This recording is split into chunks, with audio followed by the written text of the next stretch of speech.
Je viens ici vous raconter une histoire transmise de bouche à oreille entre les Vénitiens depuis bien des siècles. Mais ne prenez pas ce récit à la légère, la ville de Venise en est encore marquée.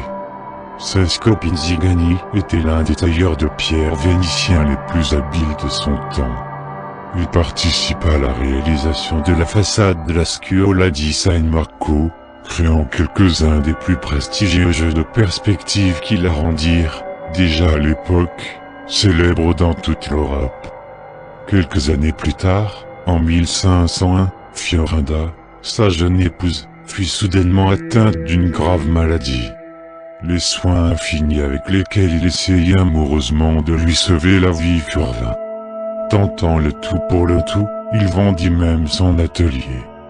Complètement ruiné, et touché par une détresse inconsolable suite à la disparition de sa bien-aimée, Cesco mendia pendant quelques années devant la Scuola grande qu'il avait contribué à édifier.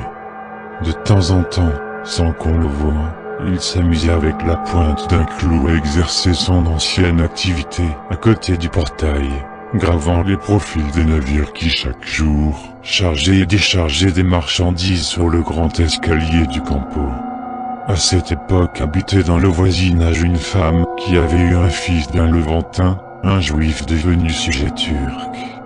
Marchand international, il jouissait des droits accordés aux étrangers et résidait, comme beaucoup d'autres dans sa situation, sur l'île de la Giudecca.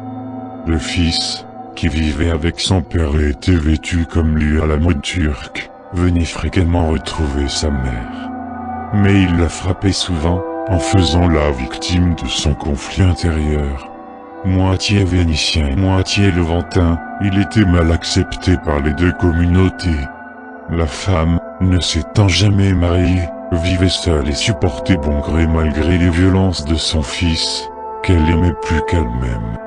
Mais un soir, la situation dégénéra.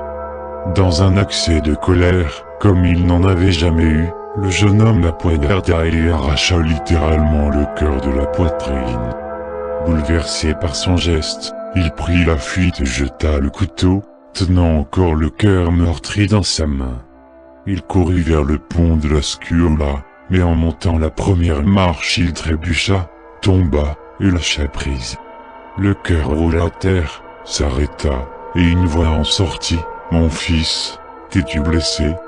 Ayant perdu l'esprit, le garçon courut jusqu'à la lagune, face au cimetière, se jeta dans les flots et se laissa couler. On peut encore entendre ses lamentations lugubres dans le silence du Campo, car les nuits glacées d'hiver, il vient chercher le cœur de sa mère pour sentir la chaleur de son amour. Et Cesco, il dormait sous le portail comme chaque nuit et, voyant la scène, il décida de l'immortaliser à sa façon en la gravant sur le marbre.